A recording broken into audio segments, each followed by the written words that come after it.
Well, tonight the rift within the presidency is so apparent that the DP's man from Elgeyo Marakwet, Senator Kipchumba Murkomen, can no longer hold his silent thoughts. William Ruto is a deputy president without portfolio.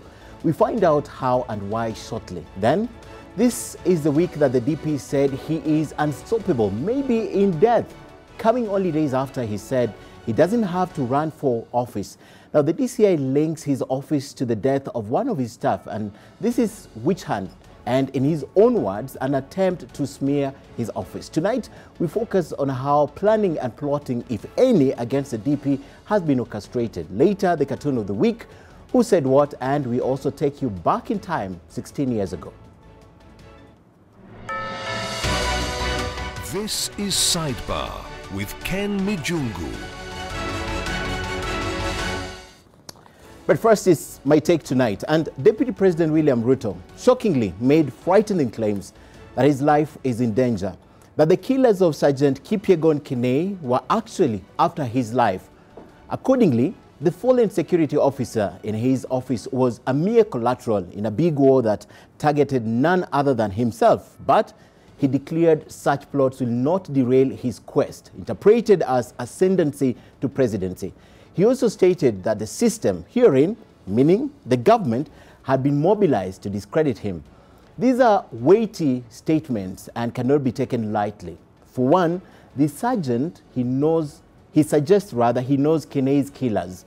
And secondly, he also knows those plotting to kill him.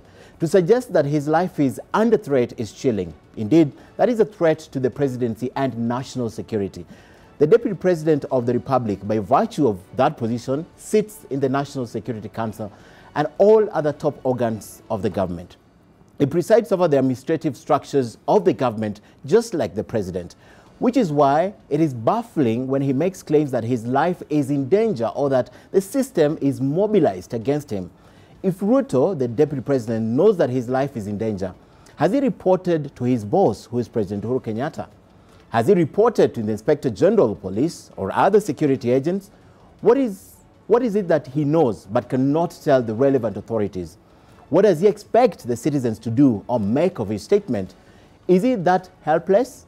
And who are these being referred to as the system? Now, the death of Sergeant Kinei has gripped the nation. Narratives around it has been distressing, with a section of investigators initially pushing the theory that the officer had killed himself. But the Director of Criminal Investigations, George Kinoti, has since clarified the matter. Kinei was right at the center of the controversial illegal arms transaction that played out at Ruto's office about 3 weeks ago and masterminded by the disgraced former Cabinet Secretary, Richard Echesa. Evidence extracted from security monitors shows that Kinei was involved in one way or the other in the deal. Thus, he had crucial information that could have helped the investigators. So his death was directly linked to the deal. Yet, since Kinoti made that information public, Ruto has been on the warpath, using all means at his disposal: social media, political rallies, and any other available public platform that the Deputy President has gotten, to chastise the DCI and the investigators. Now, Deputy President William Ruto cannot castigate civil servants in public. That demands the office, or demeans the office and the officers, and collectively undermines confidence in the government institutions. DP Ruto has publicly declared his interest in the presidency. That's in 2022. And like any other Kenyan, that is a constitutional right he enjoys. And having served as a deputy president, the logic step is to appear or aspire for the higher office. However, his quest for presidency is not a reason to cause a national crisis.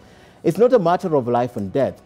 The whistle start and whistle stop campaign he has embarked on with a routine of praise singers and are not helpful to the national cause because of his quest for presidency. Anything that does not emanate from his corner has to be fought. The DP holds a crucial office and he has to hold it with dignity. He should not use the death of Sergeant Kinei to score political goals. So tonight we borrow our quote from Derek Bell.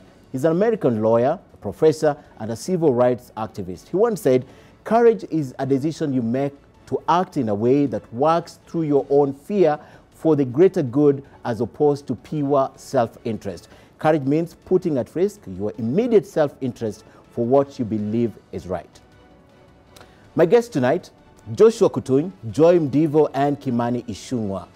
At Ken Mijungu on Twitter, Instagram, and Facebook. Make sure you also subscribe on our YouTube page. Welcome to our program tonight. Join the conversation online as always. Use the hashtag Sidebar, and we begin right now. Hakuna genuine PPI, fake PPI, all PPI is fake. We will not allow ourselves as leaders to be intimidated ili watu wafanye mambo yao. I want to tell those public officers using those offices, soon, and very soon, we will call them out. If they are men enough, let them come forward and face me. The deputy president wants to tell us that a chess and wale wazungu kwa ofisi yake 1 hour and 22 minutes. Hakuna mtu alimpigia simu kumwambia wazungu wako kwa ofisi yako, and that is the second highest office of the land. Hiyo ni mambo ya wajinga hiyo. All right, before I welcome my guest tonight, let's take a look at what's trending top tonight. And we begin with education for equality. That's trending top, obviously, for the obvious reason. Then we have RFTB 2020, Sharon, trending, obviously, because of the reasons that were there during the day. And, of course, beyond crime. Those are trending topics of the night. And we shall look at the trending topics at the end of our show tonight. Welcome, lady. Welcome, gentlemen, to our show tonight. And before I begin, probably you'd want to react to our take tonight, but it will tie in with our discussion, so you don't need to react from it. But I want to begin with Mheshimiwa Kimani Ichung'wah. You made allegations over the weekend that I'd like a clarification about. You made these allegations about a squad that has been formed. Probably you called it Sting or something. Would you elaborate much more on this squad? I think I said time is coming, and we will be able to divulge all these details to the public at the appropriate time, since there are issues that are still being tied up. And we're also giving an opportunity to those who are responsible for some of these things, probably to redeem themselves and do the right thing. But I can confirm to you that indeed there is a squad that has been formed called Sting, tied to the dissolution of the Kwekwe and flying squads. But I don't want to discuss anything beyond that for now. Okay, but you didn't think, you're waiting for, you're saying time is coming that you'll make this public, but you made it public already, Mheshimiwa. You spoke not in details, and there are reasons why you didn't talk. There are reasons why I'm not saying anything beyond that for now. All right, you heard him. The allegations he doesn't want to discuss. He says there will be a time, but for an allegation, the person of the stature of a member of parliament for Kikuyu to make that allegation in public, that there is actually a squad that is being established. And coming days just after, not even days, I think it's the same day there was allegations about, no, that was a day before when there was allegation about Deputy President's life being in danger, and he makes that allegations. Does it concern you? You know, first of all, let me send my condolences to the family of the slain officer, Sergeant Kenai. And, you know, my brother, I think we need to discuss very serious issues. The issue Mheshimiwa is raising is not very important. The very important issue in this country today is that there are issues that is touching the second highest command office in this country. There is a scandal, a fake scandal. Government documents being signed in someone's office. And then 2, there is the death of an officer attached to that office. I think that is the discussion. And the issue, these all issues that are coming up are sideshows. We should be told who allowed these people to the office. What were they doing? And the bearer of the office, upon learning about an investigation and a revelation of an illegality that was going on in his office, what are they expected from the deputy president? The bare minimum, the irreducible minimum, is to send people home pending investigation. But up to today, nobody was sent home in that office to pave way for investigations. What we saw is people raising voices, weeping emotions. So then, is it a cover-up? Moish, I think I should So sort these out are your the mic. issues. Your mic has an issue. I think I should sort it out, but I'm coming back to you. Joy, even as I sort out that microphone, tell me what you think about the allegations that were made that there is a squad, there are squads that have been disbanded, but there's a squad known as Sting that is being constituted right now, and this coming at the back of allegations by the Deputy President that indeed his life is in danger.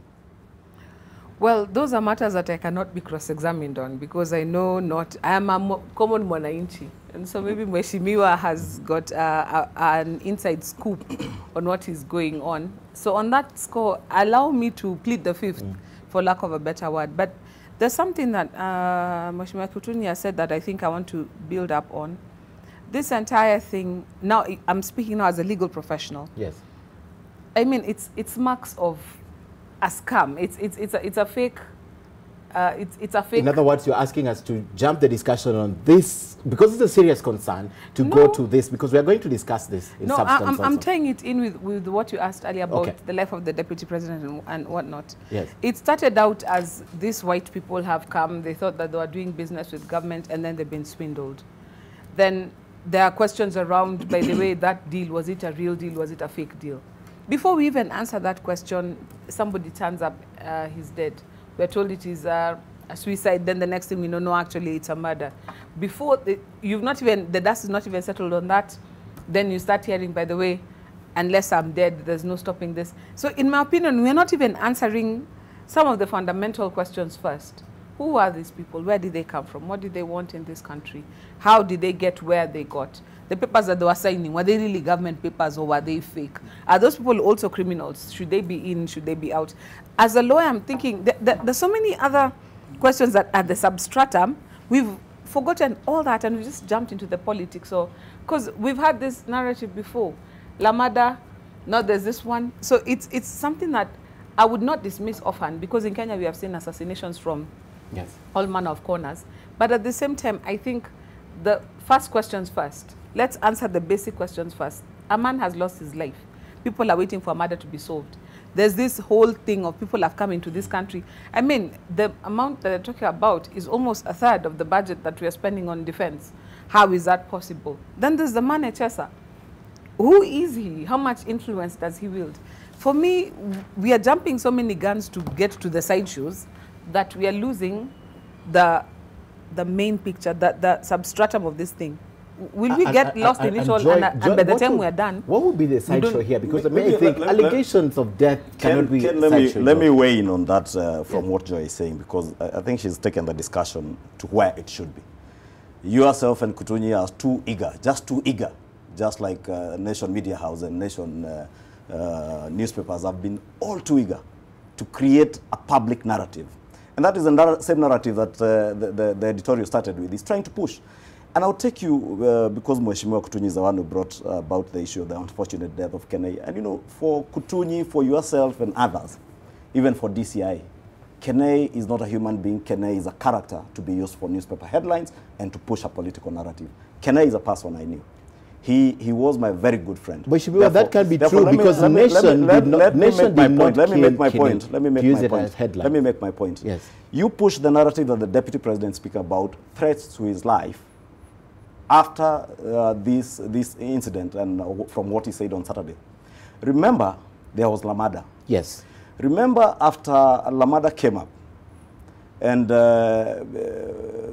it was reported that there were certain people who were meeting in the basement of a hotel, at Lamada Hotel, to plan or to plot the assassination of the Deputy President. What happened after that? DCI purported to be investigating what was called a fake letter. Authorized or authored at the DP's office. Wherever that is your allegation that it was authored at the DP's office. The case is in court. I think if you... But it was signed from the DP's office. If you want to get facts, other than pushing a narrative, go to Milimani Court. The case is in court. Find out whether anybody has signed an affidavit that letter was either authored by Dennis Itumbi, the blogger who was arrested and arraigned in court for being the author of that letter. Okay. Find out whether it was indeed true that there was FBI that was investigating the genesis of that letter. Because this country has been treated to a lot of lies from the DCI's office. But the point is, I was trying to tell you, the issue of threats to the deputy president and his life did not emanate on Saturday. It came from the time of Lamada. Therefore, all the deputy president said, and you could see the narrative you're trying to push with the editorial here tonight, he said, if those who killed this young man were doing it to try and threaten me or stop me, then they would have to kill me to stop me. That is all he said. Two, the issue of the politics of intimidation, and I spoke about it. It didn't start today. And I said it earlier today somewhere else. It started right after the 2017 elections. It started with political, social media, a social media campaign. We came to what was called the lifestyle audit. That never started. It was only done by nation newspapers and other newspapers in the media, and on only one person, the person of the deputy president. I never saw Kutunyi's lifestyle audit. I never saw mine or any other person in this country. From there, it moved to politicians. It has moved on to business people. Politicians, I have a report. I know not less than 3 members of parliament who have reports to the DCI and to the police. Mine was made at the DCI office at parliament when somebody called me and threatened me with death if I continue working with William Ruto. What was done after that? A report. 2 weeks after, my security was withdrawn. Every other member of parliament who has reported death threats, his security has been withdrawn. All the members of parliament whose security has been withdrawn are members of parliament who are affiliated or friendly to the deputy president. Seen to be friendly to the deputy president. Okay. The latest case is Mheshimiwa Alice Wahome and Mheshimiwa Kimani Ngunjiri, whose even firearms were taken, and 2 days after his firearms were taken, his house was raided at night. People tried to break into his house. Therefore, when we speak, and the deputy president said he is not a madman, I also say today, I am also not mad. To be saying the things I'm saying. Back to you. And we are talking about life. Yes. We are not talking back to you. And I'll tell you why. Yes. We're talking about life because for them, it's politics. Who are them? For us, who are the system, the people who told you the system. Who is the system? If you want to ask me who the system who is the system? Do you remember President Uhuru Kenyatta in 2012 talking about Madimoni? That's the system? Do you remember Madimoni? That's the system? Those Madimoni are the same Madimonis today. That is the system if you want to know who the system is. If you want to know who the system is, yes. The system is people like Kutunyi who will want to use unfortunate incidents like the death of Kenei to perpetuate a political narrative. The system includes media houses that have the audacity to push narratives, political narratives that have no basis. It is this station, Mijingu, that ran a clip here where DCI was telling the country that they have done what they call phone triangulation, and they have found there were 3 people, 3 men actually. You reported 3 men in Kenai's house. Where are those 3 men today? How did the DCI come to know they were men, not even women, or whatever they were? Today, the DCI has not told us, as Joy is asking, who are these Wazungus? How did they get into this country, on what kind of visas? Who allowed them in? Who else did they meet? How did they get to DOD? Because they did get into DOD. How did they leave the country at a time when active investigations were still going on? How sure are we today you have raised a lot of issues. That these Wazungus are not the ones who murdered Kene? And you let them go. You have raised a lot of issues. Let me speak to respond to them. Yes. Ken, I think, again, I'll go back to the main focus. Because the issues that we should be asking ourselves is that I expected concern from the deputy president calling for investigations, but not to dismiss DCI. Because he has to be fair to him, they called the chief of staff immediately. Agreed, but then him as a boss, he came and dismissed. And in fact, if you listen to him in that funeral, he casted aspersions on the commitment of the DCI in the investigations. Remember, he has reminded us that he's the deputy president, second in command in this country. He should have taken this issue seriously and say, these are intruders in my office. Who are they? And I want action to be taken against these people. They did that with the letter. Let me continue. Yes. But then you do through a letter, through an officer. Yes. But then the boss comes. Yes. But then the boss comes and dismisses. Now, the issue here is, we should, and I expected him, being the second in command, to allow investigation. And if he feels that these institutions are not giving enough attention, or perhaps maybe they are skewed, he should have even requested for private investigators or hired private investigators to unravel this issue, because this is a very serious matter. And then two, when it comes to his life being in danger, I love that such a matter, because this is a man who is guarded 24 hours with over 50 or 100 officers every day. So then who want to destroy him? For what reasons? And then two, if there are these issues, is indeed too sensitive to discuss in public, why don't you discuss with the officers concerned? DCI is under you and everybody else. We expected these people to go that way. But let me tell you, Mijungu. Yes. And I will take you back. You know, I've been around for long now, because I played active politics in 2007 up to 2012. Raila, I think in 2010, 11. When he realized that he was in a corner, he said, my life is in danger and I needed additional securities. And he was given. Remember again in 20. You think that's the game the deputy president is playing? Of course, right this now? is politics. When you realize that your politics... With his life? When you realize that politics, your political ground is shifting very fast because of these other new arrangements, then you look for something to hang on. So I will not buy idea, this issue, the narrative that is here, that they are propagating, that there is, his life is in danger. And remember, the same security, you have a right to choose. Over those 70 elite squad, it is upon him to choose who to work with or not to work with. So for anyone to claim that his life is in danger, he's playing politics. This is sideshow. Okay. And I will tell you that I expected my friends, and I will request them once again, that they should take this incident in the DP's office and they, with seriousness that it requires. Not to go and play politics, because all what I am seeing is diversionary. Okay. They don't want these investigations to be concluded. No, Ken, just allow me. The issue of Echesa was dismissed from the government. How did he, who is this Echesa, and who is this person who is closer to Echesa that allows Echesa to use the deputy president office to carry an illegality? Hold your thought. I'm told we have to take a 30-second break, but we come back and I want to talk to Joy about this. I want to try and distinguish between the 2 points that you are making. I want Joy to come in and tell me exactly, listening to the two of you, because there must be someone who is really pointed at a narrative, and there must be someone who is really pointed at these are the facts, and they're out there starting from Lamada, right? So I want Joy to weigh in on that. But first, let's take a break and continue participating in our program. I can say a lot of comments, we'll be scrolling them on the screen and we'll be reading some of them. Stay with us, we're back in a moment.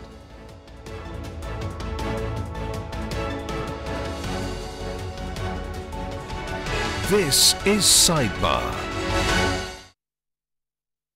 I want to say without fear of contradiction that the office of the Deputy President of the Republic of Kenya has brought dishonor and disrespect to the presidency. I'm aware, and I know, and it's obvious, that there is a huge scheme that has been orchestrated to demean and to destroy my office and to ensure that I do not get anywhere. These are very serious allegations, Joy, and my concern is the person of the stature and the position of a deputy president to make those allegations. Forget about what Kutuny says or what Ishunga says. The concern for me is the deputy president of a country to make those allegations. Well, he's a political player, and if you're a political player, you look at the terrain in which you're operating and you analyze and assess whether or not the terrain is favorable. And where he stands right now, and I guess we can juxtapose his comment with what Senator Murkomen said earlier, he feels backed up in a corner. He feels, by the way, deputy president without portfolio. I mean, that was a new one. Does that mean he doesn't have something to do? I don't think it's not having something to do. It's more of like feeling hedged out. For example, during the first term of the presidency, the first term of the Jubilee administration, we saw a lot of cabinet meetings and things like that that were headed by the deputy president when the president was not available to sit in cabinet. Now, of course, we know we've got a super CS who does that instead. There was a lot of, in fact, where the Tanga Tanga name came from, because he used to go to various government projects, launching this and launching that. We see less and less of that these days. These days it's more of private functions where he's turning up. So I guess he's feeling like a big fish in a small pond, where he feels he's got potential to do a whole lot more, but he's not been given the opportunity to do it. But if I just want to go back to where I started, they're very major, as far as I'm concerned. Now, yes. I'm being layman. These two are politicians. Now me, I'm being layman here.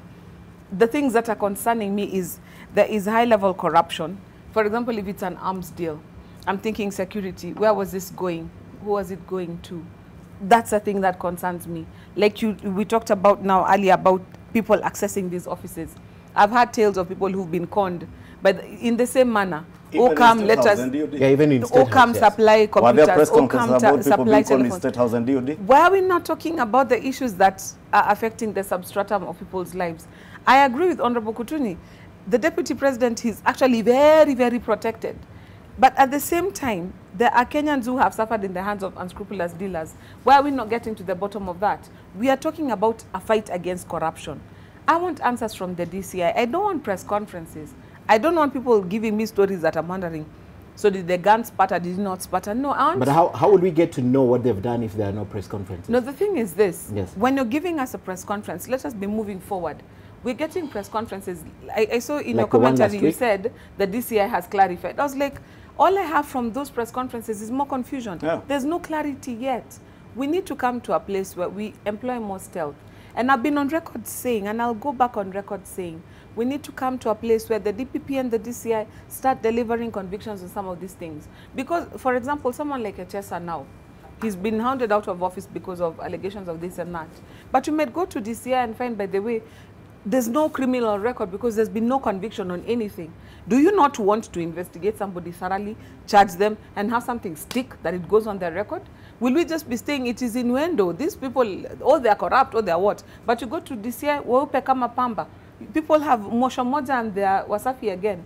As Kenyans, we need to not lose sight of the big picture all the political noise. Okay. We're talking about corruption at the highest offices. We're talking about corruption with the people under the highest offices, because unlike Honorable Kutuni and Honorable Ishungwa here, I've served in an office where somebody would use your name to do something and you have no recollection. Are they saying that this is not a reality? Can we weed out those people who are spoiling? Because I'm coming to a place and I'm trying to figure it out.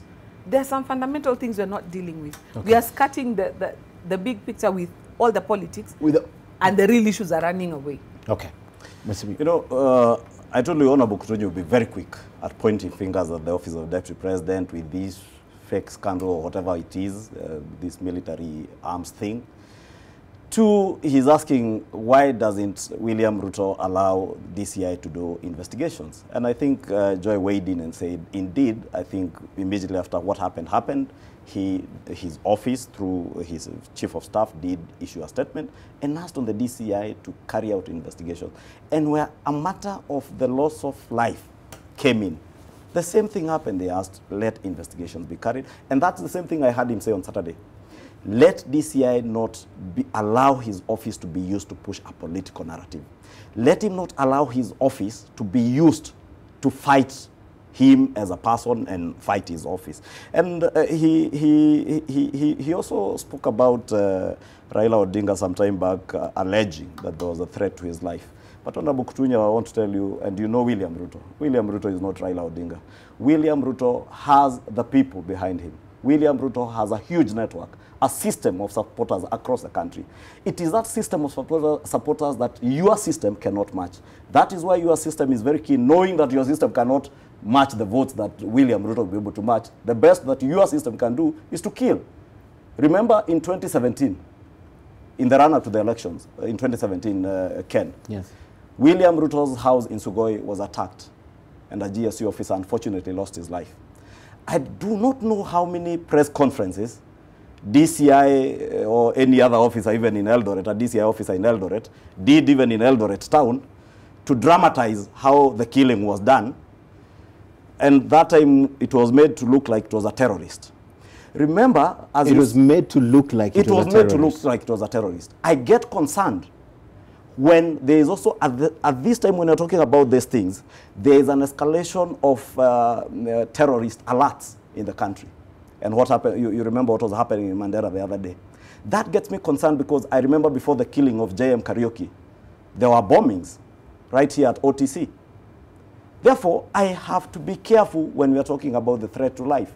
When myself, I have made reports on threats to my life, and the best that the system can do is withdraw my security, and soon after that, my house is attacked, withdraw Kimani Ngujiri's security, soon after that, his house is attacked.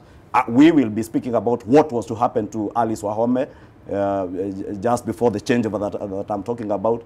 And we are piecing all that information together, we talk about it. Therefore, I want to tell you, Kutunyi, the deputy president could be guarded by the 50 or so officers. You seem to know how many officers he guard him. I don't even know, as much as I spend most of my time around him. I don't know how many officers guard him. He seems to know the number. But I want to tell you, when this orchestrated scheme to intimidate and coerce people started in 2018, they are called what? DCCs, the Deputy County Commissioners and County Commissioners were being stopped from attending his functions. The next thing that happened prior to Lamada was a function he had, I think, at Mudhwaine Church, AIPCA Church in Nyeri. And even the police, the local police, were asked not to attend his function. By the system? By the system. Fast forward, last Friday, I think, was it Friday or Saturday, in Murang'a? The governor of Murang'a County invades a meeting being presided over by the deputy president with goons in tow, right to the tent where the deputy president is sitting. Therefore, all these breaches of security around the person of the deputy president are being orchestrated by a system that knows that the only way, and that is what William Ruto was saying on Saturday, the only way they know they can stop him is to kill him. Okay. And I said it, Ken, and I want to repeat it here on air, that if you think you can take this country back to the era of political assassinations, and Kutunyi, I know you understand these things because you have worked with these people. You have worked with some of the key architects of this system. You are working with them. And you know the people you are working with. You know what they are doing. I want to tell you, go and tell them, you will be playing with fire, imagining that you will start a new era of political assassinations.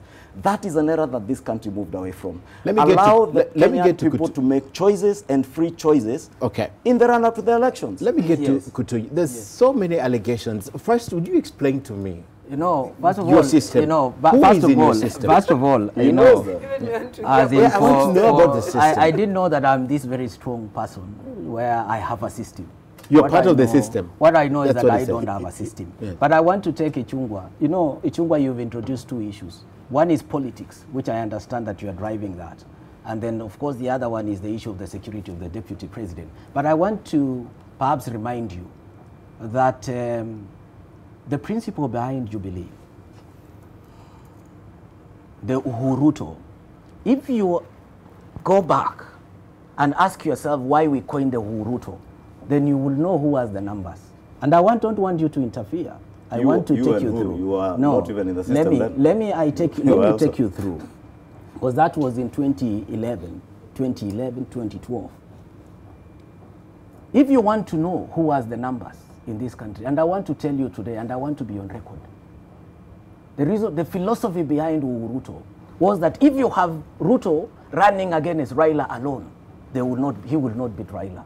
If you have Uhuru running against Raila alone, he will not beat Raila. So the person who had the numbers at that time, over 8 million, and it has been constant, it is Raila.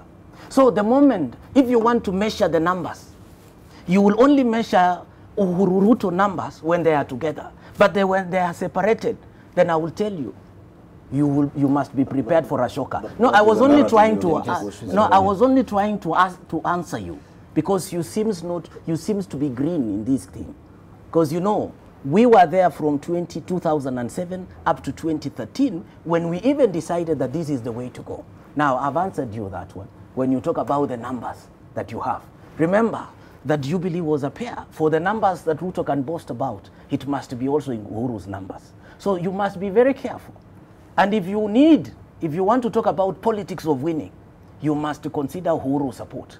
If you think that you will regard Uhuru support for you to win, then I must tell you, I can give you a free. We need everybody's support, including yours. Agreed. But then the language that you've introduced, my brother, I will tell you again for free, that the narrative that you are driving is a narrative that is very risky. You might think that you're attracting sympathy, but you might be chasing many people because you are using more threats. By the deputy president to come out and say there are people in government. He is government. And I remember in 2000, and you know, you've just given us an incident that happened in 2017 in his house. No. He said let me just system. Yes. Let me answer you. He didn't say government. Take your time. But how can the government exist without the system? In 2017, outside the system, just give me time. In 2017, when this issue happened in DP's house, I'm sure he was the darling of the president. He was the darling of the system. How did it happen then? That is the question that you must keep on asking at that time, because he was on the right side. Yes. So for someone to refer to that, and I will tell you in confidence that even the Lamada meeting, there was no discussion of assassination. It is the leadership of Mount Kenya, both in executive and politician, who had come together because of the issues. Were you at Lamada? I was briefed to what was going on, and I will say. Okay. So when they realized that there was a team that had been put together by the president to address issues of common concern, these are development matters, in Central Province, he realized that the rug has been pulled under him. Then they said, how do we stop these meetings? We introduce assassination, and they used a fake later. Did it work? It did work. I would say it's politics. Even what they are doing now, no, it is whipping emotion. Remember, yes. And I will talk, you know, let me tell you, my brother, you know, I come from the region, and people have been asking questions. This is a young man from the region. What happened to him? People are not getting answers. So, in listening to the deputy president, he was speaking to the masses back at home, telling them, I am a victim of a situation. My office should not be victimized on this, or no one should accuse my office. Okay. Now, come to the issue of the system. There is no one who has exercised power than the deputy president, all the way from 2013 when they were elected, up to even today. The person who has the aura of the power of government and presidency, it is the deputy president. For him to stand today and point accusing finger to some junior officers, now, allow me, my brother, for him today to wake up one day and then accuse some junior officers, it is laughable. I expect the deputy president to stand firm and say, I'm the deputy. And he has repeated. So here you are complaining, and at the same time, you are telling us that the same system, that you are the second in command. So which one do we take? Okay. So finally, yes, as I conclude, yes, I will only urge my friends that if it means politics, they should play fair politics. But no one plays fair in politics. I'm coming to you. Joy, remember, this is not the first time that the team from the deputy president is accusing the DCI. You remember during the Kimorer investigations, the same Kimani Ichung'wah said that the object of the investigations should be left to the EACC. The DCI should be investigating small crimes like pickpocketing and all. So even them, as he speaks about the concerted efforts to undermine the deputy president, you remember even that team has been undermining the DCI from get-go. Right from Kimorera and Arroyo. He spoke out, and we have the soundbite. You know, this the exasperation that I have with the DCI is same as with what we're seeing with the Kenei murder, is also with what we saw with Aurora and Kimorera. I remember when that story. Billion. I remember when the story broke, and the people were arraigned in court. The first thing I said is like the case is like it was set up to fail. How do you take to court so many accused persons, and then you drop a charge sheet with so many charges on the charge sheet, and you want one magistrate to keep track of all the accused persons, all the charges, and there's all these defense attorneys. I mean, reading plea alone, taking plea alone took a whole day. And I said, what strategy is this we're employing when you're trying to solve something complex? So you think it was engineered to fail from the beginning? And that's what I'm trying to say even with this Kene thing. Okay. Sometimes when you let politics color serious things like this, we don't get to the bottom of what we're supposed to get to the bottom of. And I have a problem with how the DCI is working. Not because they don't have a mandate to tell us the progress of the case. It's because when you prosecute something in the court of public opinion all the time, sometimes you forget where it matters. It matters in the courts, the law courts. That's where you need to take your proof. Okay. And at the end of the day, when now like what happened in this case, you've got all these accused person. One of them goes to the High Court and says, you know what, the manner of my arrest was irregular. The High Court issues a stay, and now all of them, nobody is proceeding. Can we say, therefore, that there's going to be any justice until the matter in the High Court is heard? This other matter is not proceeding. Yes. In the meantime, is evidence flying out the window? Is a major cover-up going on? Same thing with this Kene thing. You think that's there are 3 people, there are 2 people. We're talking tonight. When you prosecute things in the media, and I've said it before, unless you're trying to throw a stone in the bush, because it's a tactic. You throw a stone in the bush, you see what animals run out. Yes. Unless it's a tactic, I do not understand why the DCI is more concerned about rushing to media to do things rather than being meticulous. Because as a criminal law practitioner, one of the things that I want to see, whenever there is a crime, we call ingredients. In fact, it's like a recipe. You have ingredients to every crime. Has he marked everything? Has he crossed all his T's, dotted all his I's? Because, you know, like, for example, in the States, by the time we are calling you and telling you, we are charging you, we show you what we have against you. You say, you know what, boss, it's okay. Let us talk a plea. But in Kenya, people just know, you know, we'll hang in there tight. 2 years, we are acquitted for lack of evidence, or the courts decide, you know what, it's taken too long. And at the end of the day, is justice served? And like I said earlier, some of these guys who are accessing public office, we want those convictions to stick so that they're not able to run for office. Okay. Then are we going to be more strategic in how we charge people in corruption cases so that we deliver convictions? But over and above that, there's a point I don't want to lose, and I've put it down over here.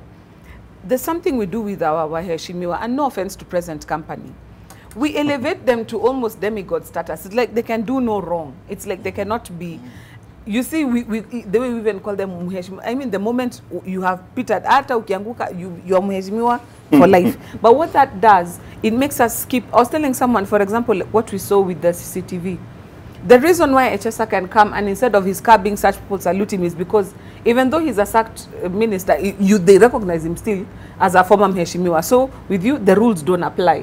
When you walk in, the rules don't apply. And we see this happening often. So what that does is, even where there is protocol that ought to be followed, we don't follow the protocol. Then later we start saying, how did it happen? But we allow people to get away with rape, murder, and manslaughter simply because they've been elected officials. Okay. We need to come to a place where the law applies to Joy, I'm told, Mheshimiwa, we have to take the last break for a minute, then we'll be back and I'll begin with you. That's okay. Okay.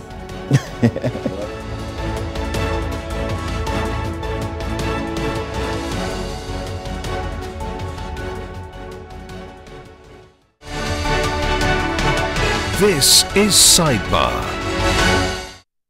We are back with this discussion. Joining me, Joy Mdivo, Mheshimiwa Joshua Kutuny, and Kimani Ichung'wah, and we're trying to find exactly where the Deputy President stands tonight. Thank you for calling me Kimani Ichung'wah and Mheshimiwa. just what Joy was saying.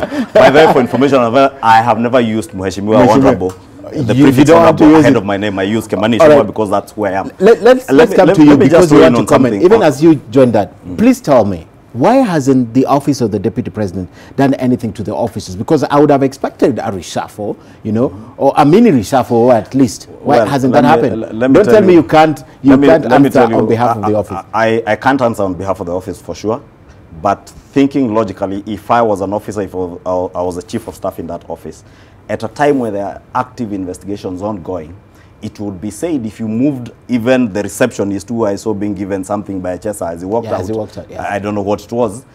If you move that receptionist, DCI will be there tomorrow saying that you have even hidden They will even say you have hidden So status quo remains. Status quo remains. All right, now let, go ahead. Let DCI continue with his investigations without any interference of whoever was at what station, without altering in any way the CCTV. That's why he got CCTV for from 8 a.m. up to even midnight, maybe, if he wanted. And you saw him trying to play a clip of 23 minutes when they were in that office and wanted to make the world believe that it was 1 hour, 80 minutes, 1 hour, 80 minutes, 1 hour, 20-something minutes.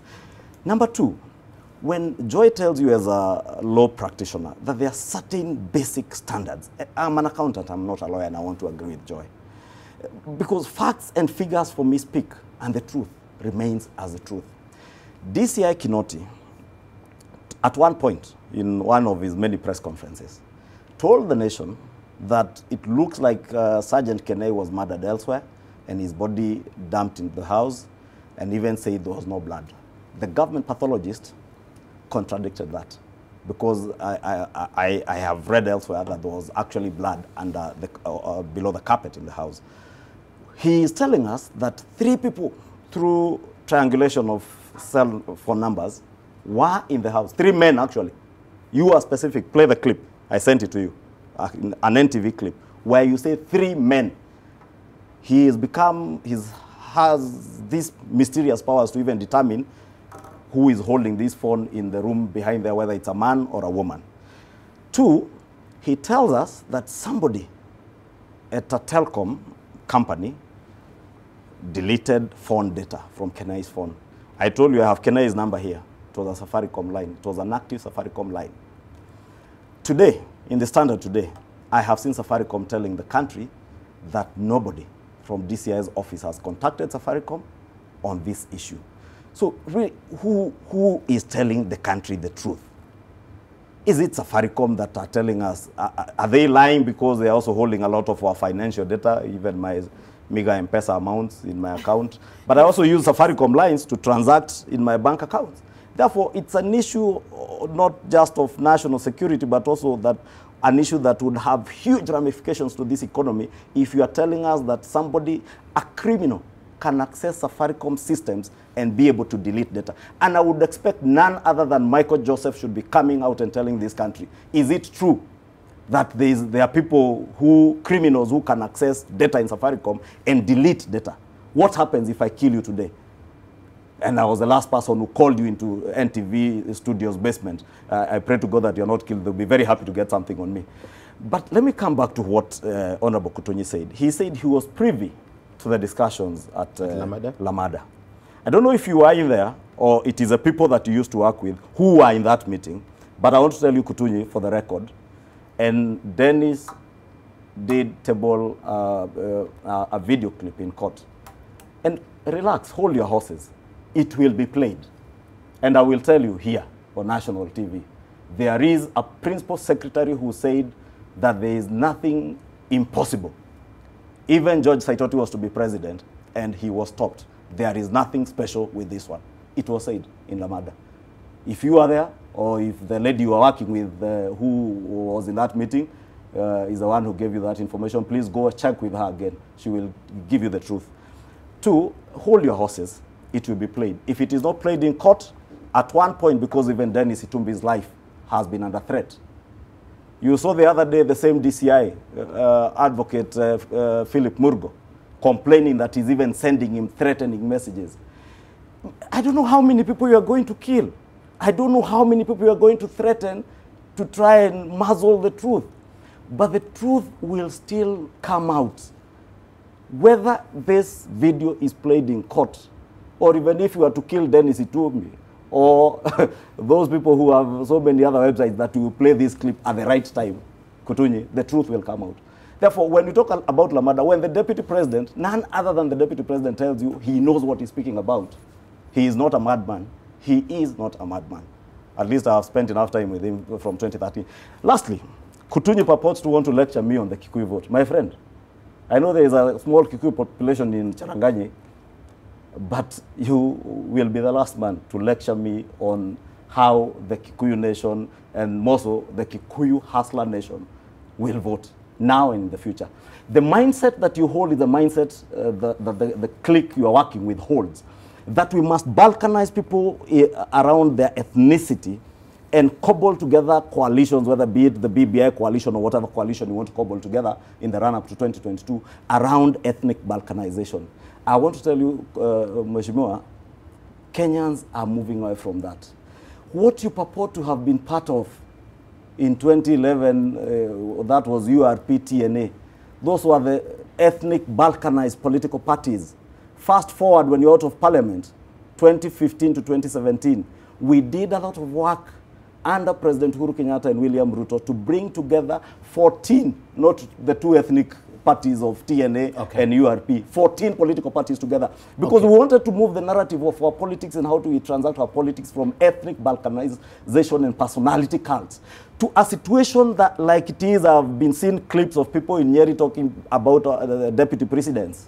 I was just trying to use the language we're using, deputy president, our deputy president, as our man. Okay. That is what gives me joy. That is what, to me, is building bridges. That a Kikuyu in Nyeri, a Kikuyu in Kiambu, a Kikuyu in Meru, a Tharaka in Tharaka, can identify with William Ruto, a Kalenjin, on the basis of what they have seen is able to deliver, on the basis of who he is, not where he comes from, not the language he speaks. Kutunyi wants to take us back to the politics of ethnic arithmetic of so many Kikuyus came under Uhuru Kenyatta, so many Kalenjins. My friend, tumetoka huko.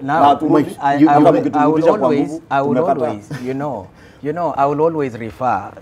It's very interesting. I watch them nowadays, they talk, and I laugh because they don't understand the foundations and the fundamental principles that of our politics in this country. Ken, I will take the only thing I don't understand is your Sheng, my friend, nothing else. Ichungwa, when I want to remind him, in 2011, when I stood and said that Uhuru Kenyatta is the presidential candidate and Ruto is the deputy president, it's the same thing that I hear today. People started saying all manner of names, accusing us for pushing an agenda that it was unsellable then. But what happened eventually when Ruto and Uhuru shook hands, it went, the way it went. So my brother, I will tell you, be very careful on some of the issues that you say, but I did not say about the politics, the Kikuyu vote. I talked about Uhuru support, and I'm sure that one, you've captured it. Anyway, I want to come back to There's nothing you said worth capturing. I want to take you back to the issues that and Ichungwa and the entire team, I don't want to say it is Tanga or which other group. Anything that is negative, if there is any investigation, any allegation, it is this team that is the first to defend. I can list all the allegations. List them. I will respond. The way you defended Kimwarel. And the tweet that came saying it is only 7 billion, not 21. Instead of someone saying investigation should be carried out. So it was a cover-up.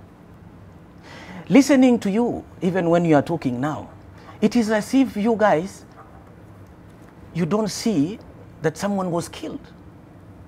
Because why do you want to cover up on this murder? Why do you want to accuse the DCI as if it's covering up something? Why do you want to bring Safaricom? You should be telling Safaricom, table. And my brother, I have said, this is an officer that was attached to the highest office in this nation. If anyone thinks that DCI is not doing enough, what other solution are you putting in place? And I want to tell you, Ichungwa, it is today Kenai. Tomorrow it could be someone else closer to you.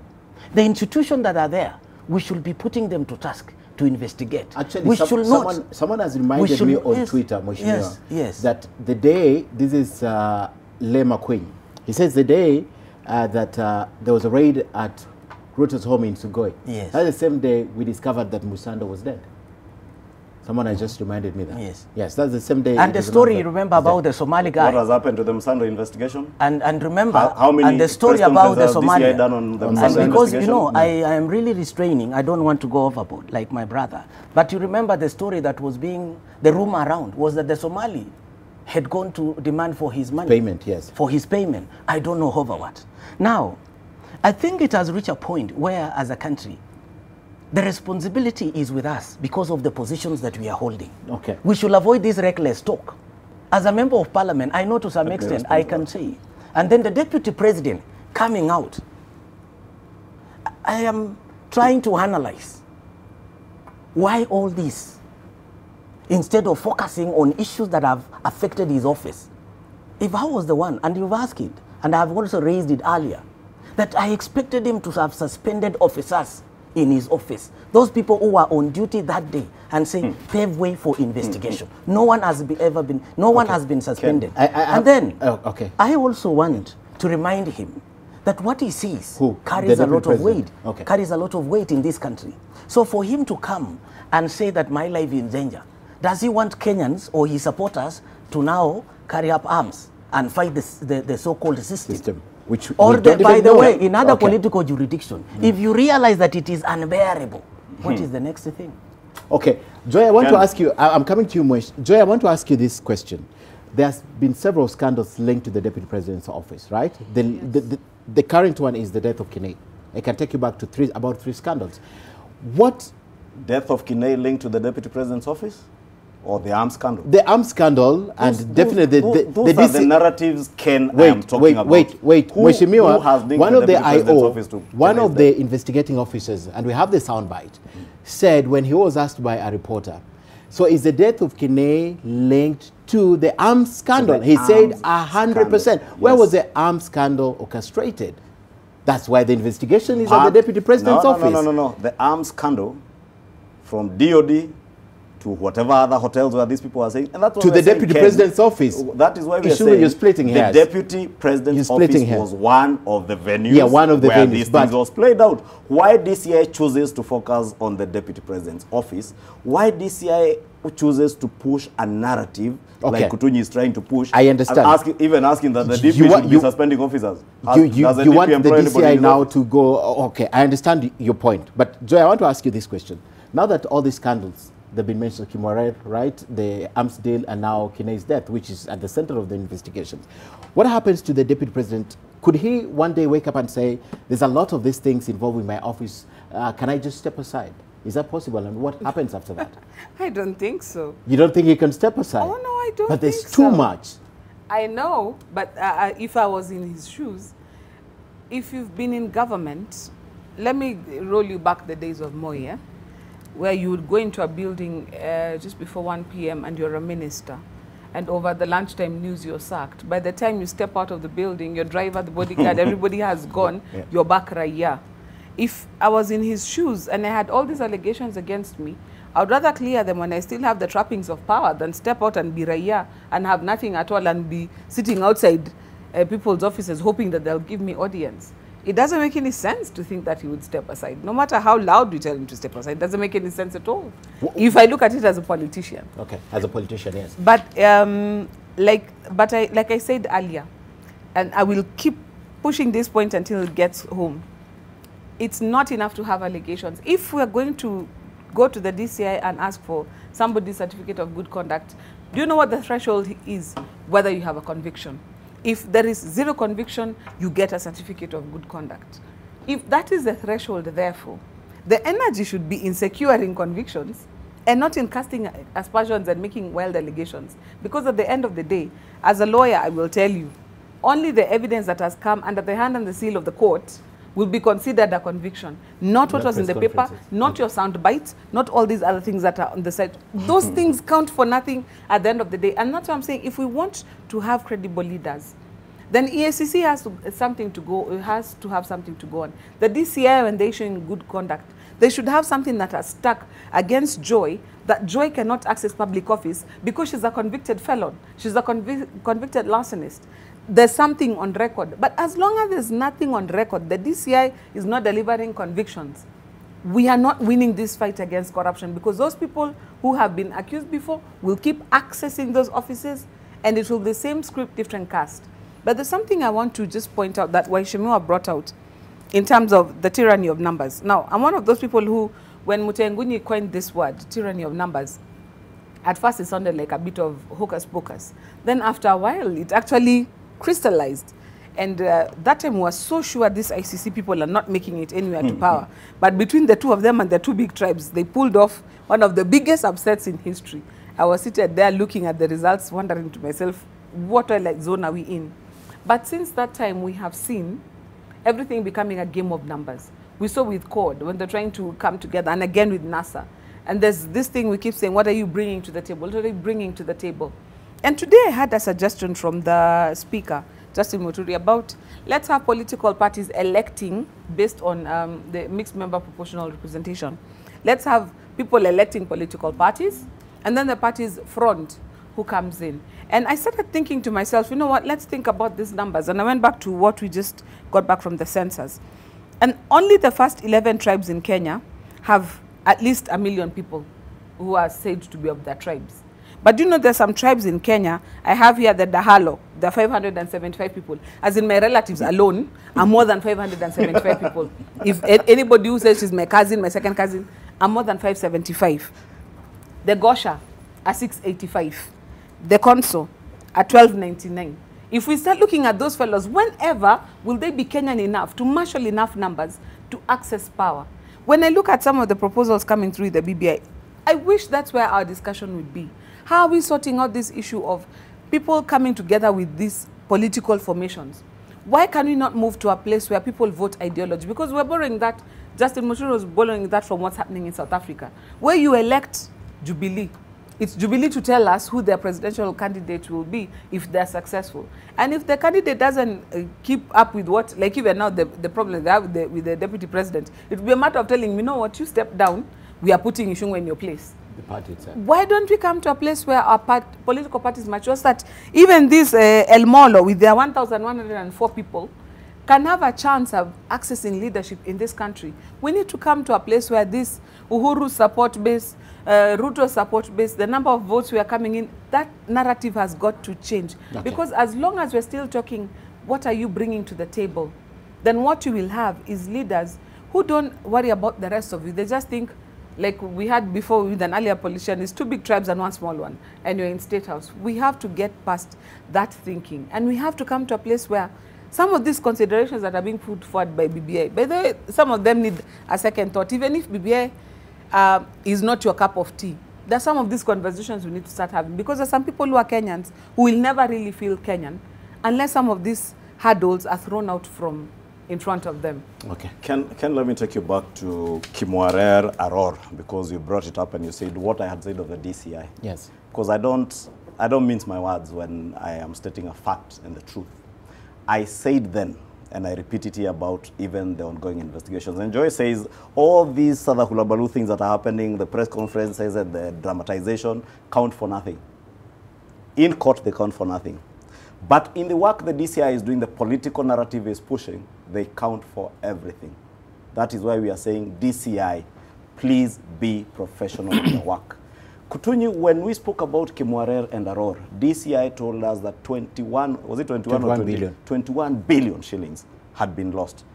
The DP only said the money that has actually been paid, fact, was only 7 billion shillings. He never said no money is lost. He said what has been paid is 7 billion. If there is any money that would have been lost, is what has been paid out. 2, the DCI press charges. I think there are, if not 20, about 19 charge sheets in court today on Kimwarer and Aror. Go and check your facts again. How many of those charge sheets have anything to do with theft or loss of money? Even the 7 billion, leave alone the 21 billion. Those are the things Joy is speaking about. If you are professional in how you do your work as DCI, you will go for facts, figures, and the truth. If you are working for your system, Kutunyi, that is so eager to push a political narrative to stop somebody, you will keep contradicting yourself, you will keep making mistakes, and that is all we're asking of the DCI. Lastly, Joy has brought in something on the BBI and all the proposals that have come in. And I listened to what my good friend and speaker, J.B. Muturi, presented today. And I'll tell you, I don't share those thoughts.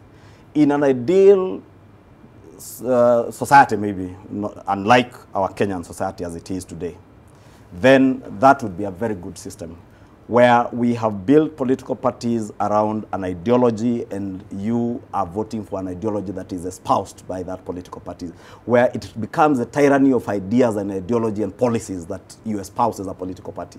We are yet to get there, Joy. Today, me and Kutunyi are members of Jubilee, which was a formidable political party.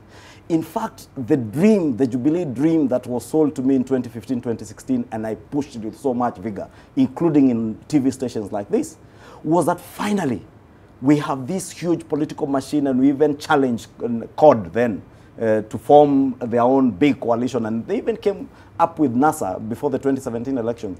And I had these hopes and dreams that finally we are getting to that situation where, like in other developed democracies, we would have, like in America, the Democrats and the Republicans, and we now compete on policies, ideas, and how to change the lives of Kenyans. So that whether it is the Dahalo and the other communities with 600 people, my family would, my immediate family would probably be more than those ones. They don't need to have one of their own in office. That Dahalo villager somewhere in Western Kenya, all they need is to be able to be certain that they can educate their children, they have a decent house, they can be able to feed, educate their children, and they can have a life.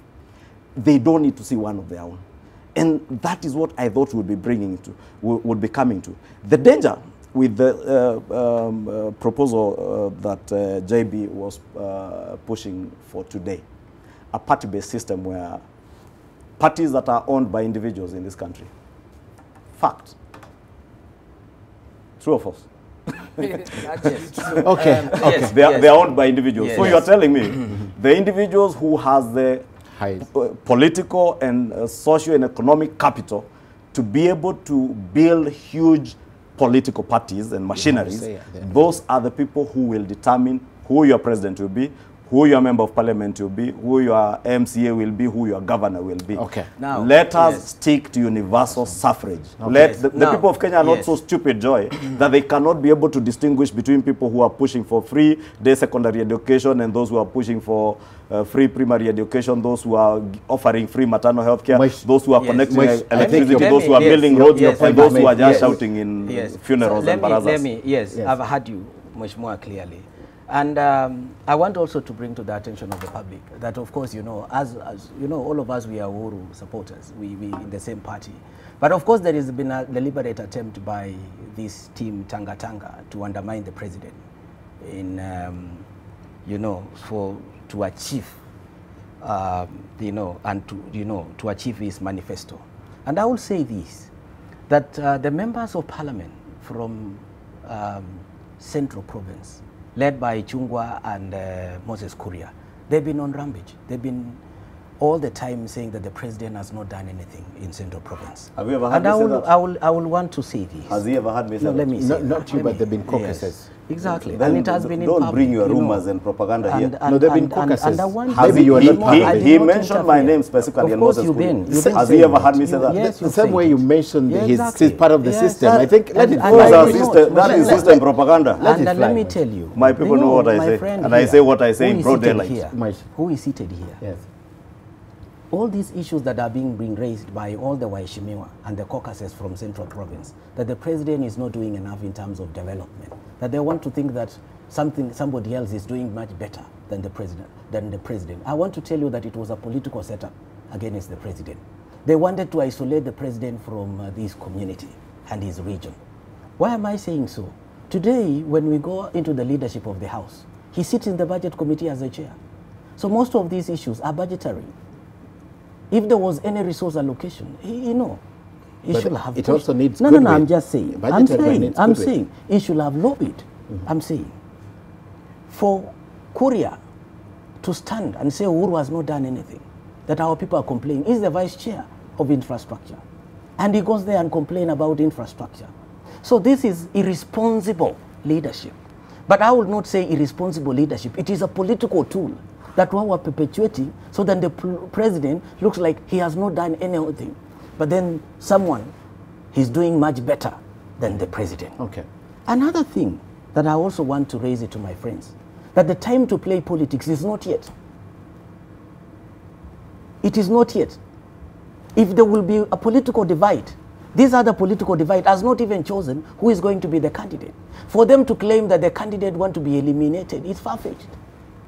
Who is the candidate on this other side? So that, because it is the candidate on this other side who should be now saying, I wanted to eliminate this. And by the way, if we never thought of eliminating Raila, who had numbers, despite the fact we had a very strong coalition of Uhuru Ruto, why will we think, or why will any other political process that is going to be established? I agree he's part of the system. You know, no, I'm just saying, because for people to come up and say that someone needs to be eliminated because of political reasons, I will tell you, they are playing to the gallery. Okay. I want to tell these friends of mine that these positions one day will come and haunt some people. It is what you do today. It will be a legacy. It will destroy you or make you. Okay. The position, and I want to go back. No. Allow me to finish. Yes. I want to go back to this position of the deputy president. I come from the same region with the deputy president. These people talk about intimidation. How many times have they come even to our constituencies, threatening us? But have you heard us complaining? We don't complain because we know this is how the game is played. Okay. They just come and intimidate. Okay. And they say, we will deal with so and so. So I want to tell my friend that politics, you are also playing politics of threats. Because what you are trying to do in the gallery is threatening the president, not the system. You are telling the president, that handshake, we are watching, we will deal with you. That BBI, we will shoot it down. And let me tell you, there are no threats to these people. The threat is the handshake and the BBI. Okay. And I want to tell them, lastly, that really have they taken it positively Yes. and play with it? Sometimes you beat someone on his own game. They should have run away with the handshake. They would have run away with the BBI. Today I will tell you, Uhuru and Raila will not be together. Okay. But they have a reason. Gentlemen, let me just respond to something is raised really brief. regarding the budget, because I sit as a chair of budget. Maybe Kutunya has been too busy with the system not to be able to listen to me when I speak about the things that the Jubilee government has been able to deliver, from gas, electricity, do we to really roads, have to go there? to TVETs. Do we really have to go there? We have spoken about those things. Two, if you want to know the real definition of system, you just need to listen to Kutunya. The system usually will use the name of President Uhuru Kenyatta as a human shield. Why? Because they are a couple of cowards who don't want to be seen. They will use Uhuru Kenyatta as their human shield so that they throw stones at whoever they want to throw stones at and hide behind Uhuru Kenyatta. That is what Kutunya is trying to do here. Okay. Nobody has ever threatened you, Kutunya, in your constituency. The fact that people have held functions, you have come to Kikuyu yourself. Exactly. Did you come to threaten me? No. Did I feel threatened? No. Why do you feel threatened if I come to your constituency? Okay. Because you have lost complete touch with your people, my friend. But then get back to your people, get in touch with your problems, push for the agenda, stop pushing for the system's agenda. Let me tell you, let me correct you. I have not complained. They are the people complaining, you have been threatened. So if Iwaome is complaining, if Kuria is complaining, and you want about specific and if you want to threats. say, if you want to insinuate that complaining means that you have lost the ground, then there must the people who've lost the ground. And I want to tell Kutunyi, yes, I have complained about specific threats to life, not threats by you coming to constituency. Come to Kikuyu constituency even every day. By the way, move from Charanganyi, come run in Kikuyu. That's personal. No, move from here, come run in Gentlemen, or you dare me to come run in Charanganyi. Gentlemen, I need to end the show. I'm coming to enjoy, but let's take a look at the cartoon of the week, gentlemen. I want you to comment about the cartoon of the week, and I'll begin with Joy on this cartoon of the week. Then tell me what you think. Could we have it on screens that are a little bit near the guest? Okay, right behind me here, Joy, they should one if you're not able to see that. Well, so that's a train of reggae and referendum. In a train. This is closer, Joy, if you can say it. All right. So that's the cartoon of the week. Your views on it? Reggae has been diverted, not stopped. This is so cheeky with the offertory. Who it's is so this? Cheeky. It's Ruto with the offertory, and the reggae guys are on top of the train dancing. Yes. Nobody can stop reggae. I think one of the things that I see with this cartoon is, as a church person, I usually take great exception when people talk about how we are building the church with Ruto money. Because by the time he comes to church, it's a building there, man. He's not the one alichanga.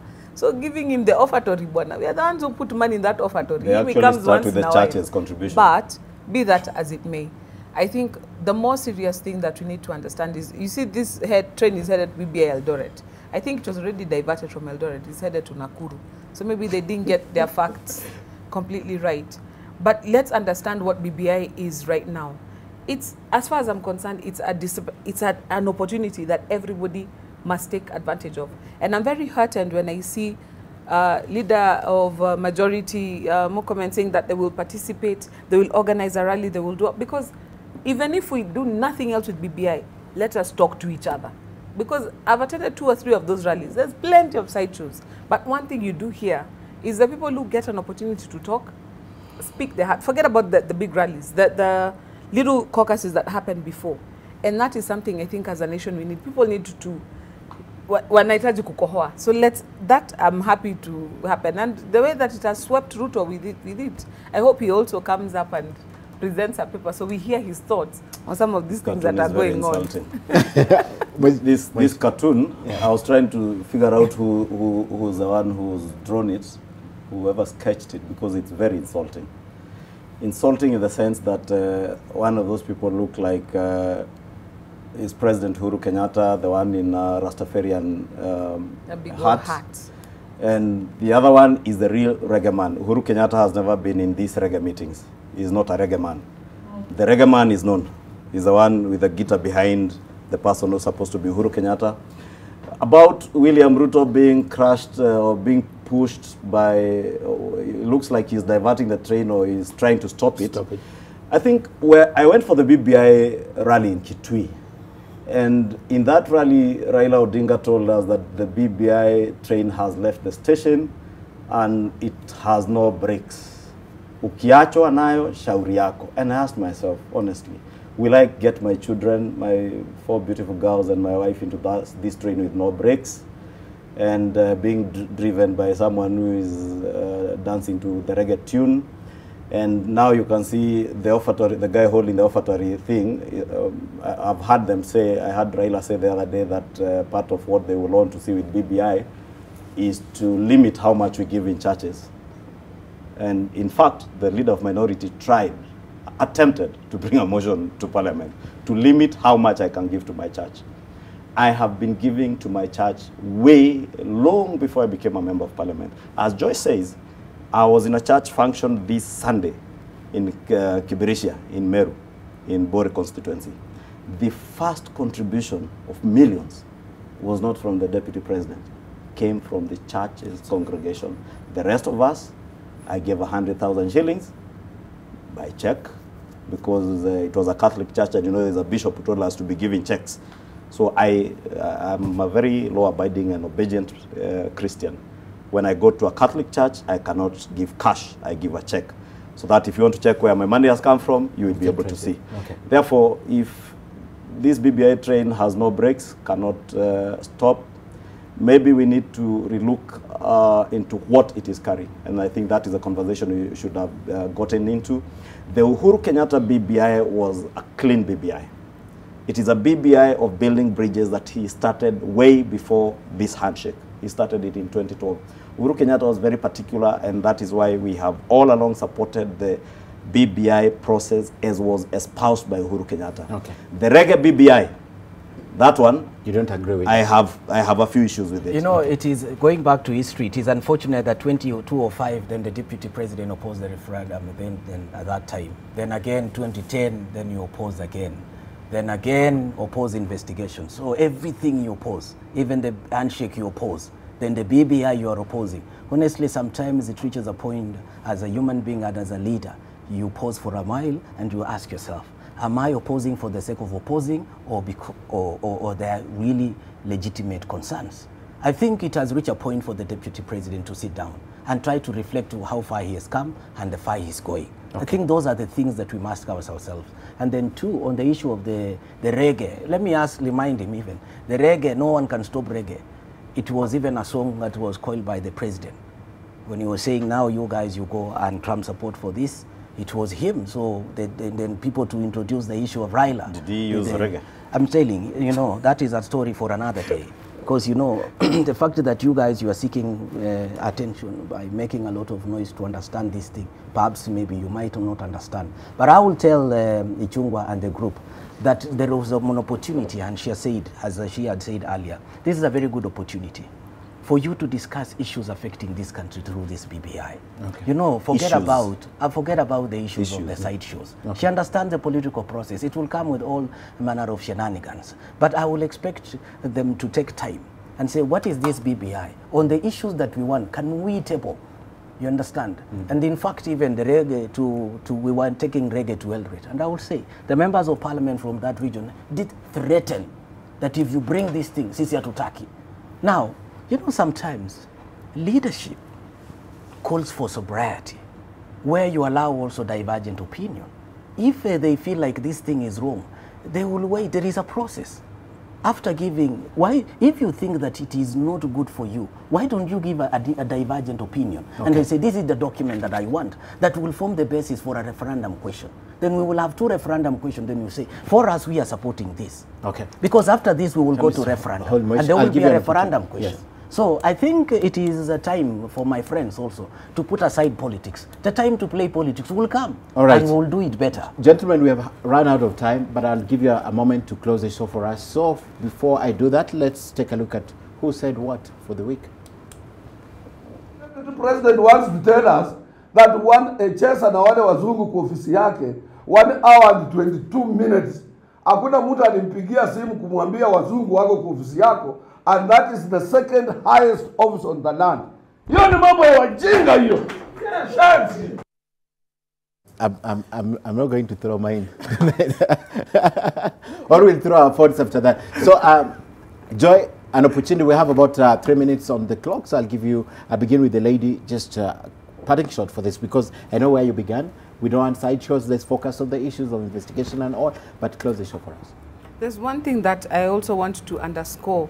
As an ordinary Kenyan, we expect our leaders to address the issues that affect us right now. Okay. We have huge concerns with the locusts, with corona. We have bigger fish to fry.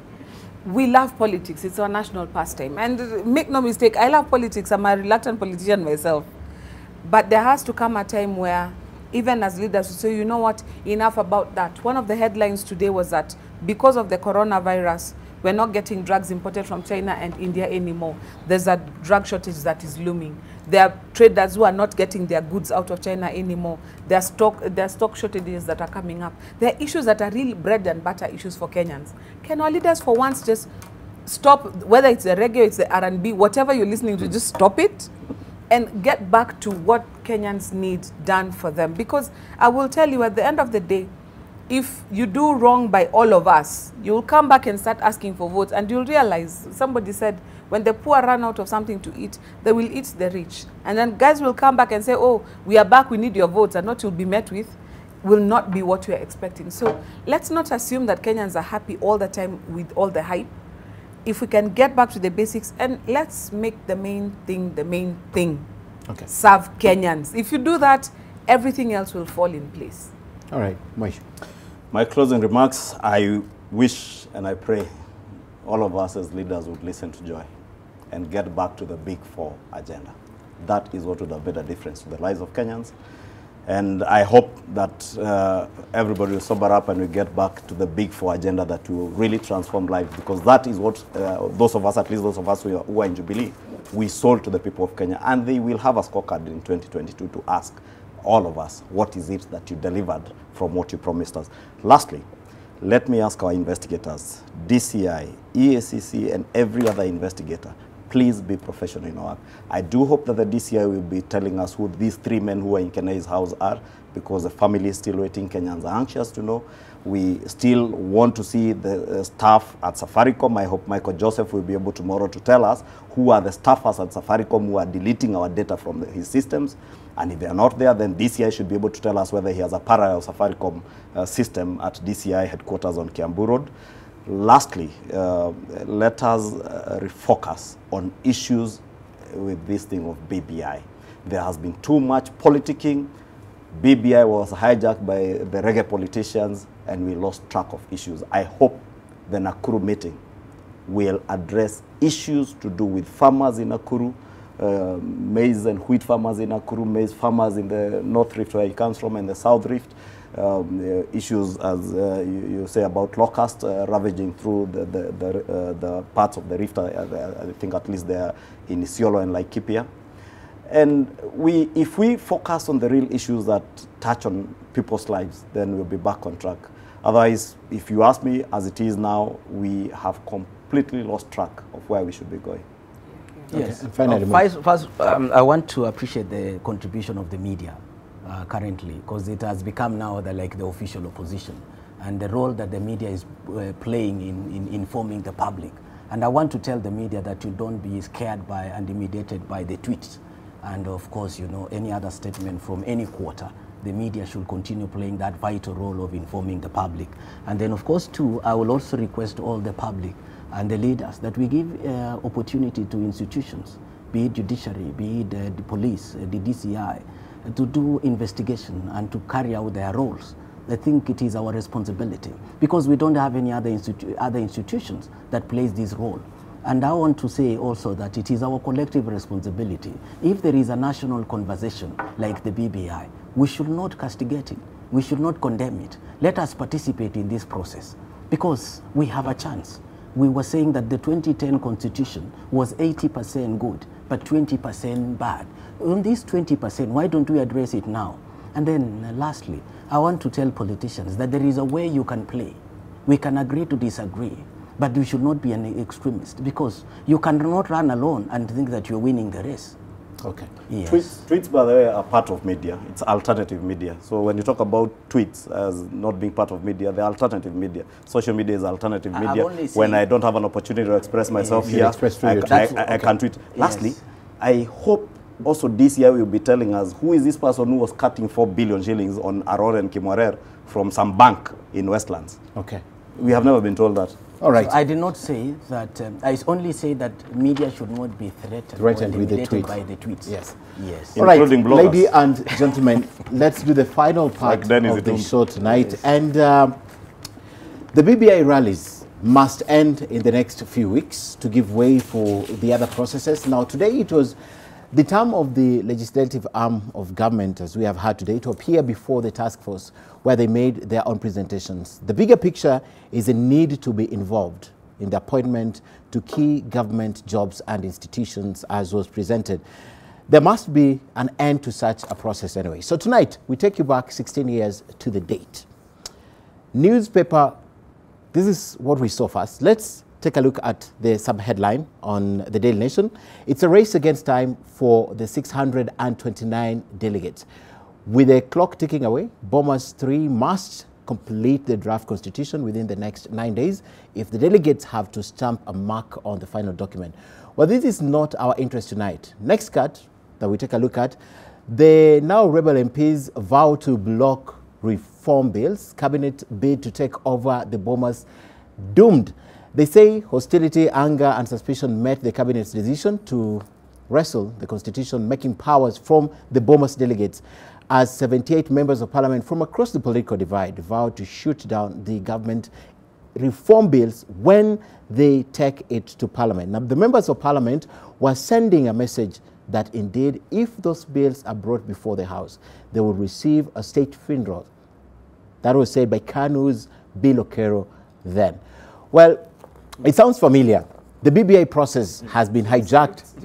Same script. Exactly, that's my point. Same script, different cast. It's been hijacked by politicians. That's what they say. Unajua nini? Kama kuna kitu inaweza simamisha rege, ni corona peke yake. Right, a good place to end our show tonight. Thank you very much for the lady and the gentleman for coming for our show. We have really done well. And even as we end, let's take a look at top trending once more at the end of the show tonight. And this is top trending.